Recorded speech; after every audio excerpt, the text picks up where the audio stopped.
மருது யார் எழுதுறா? பதில் நான் சொல்லணும், சீக்கிரம் எழுதுமா, கிட்ட எழுது. 2 பேரும் எழுதுங்க, ஒன்னும் தப்பு இல்ல. என் பேர் எம் கிருத்திகா, நான் கேர்ள்ஸ் ஹையர் செகண்டரி ஸ்கூல்ல இருந்து வரேன். நாங்க படிக்கிறோம், ஆனா எதனால வரதுன்னு தெரியல. புக்குல இருக்க ஒன்வேர்ட் எதனால படிக்க சொல்றாங்க? ஒன்றாவது கொஸ்டின் எதுக்கு படிக்க சொல்றாங்கன்னா, அதெல்லாம் நம்ம அது வந்து நான் அப்பதான் சொன்னேன், அந்த வடிவமைப்புக்குள்ள நம்ம இருக்கணும். 100 மார்க்ல நல்லா தெரிஞ்சுக்கணும், 100 மார்க்ல 20 marks one word, 40 marks 5 mark question, மீத மார்க் 10 மார்க்னு அது புரோட்டோகால். அதெல்லாம் உடைக்க முடியாது. அதை சுருக்கி சொல்லுங்க சார், அந்த கொஸ்டினை மாத்த முடியுமா? அதெல்லாம் இல்ல. அதுல எப்படி புக் ரீடிங் நான் சொல்றேன்.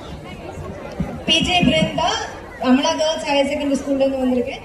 சார் கட் ஆஃப் மார்க் வாங்கணும், அதிகமா நான் கட் ஆஃப் எடுக்கணும் அப்படின்னா 12th எப்படி சார் மார்க் வரும்? எந்த சப்ஜெக்ட்?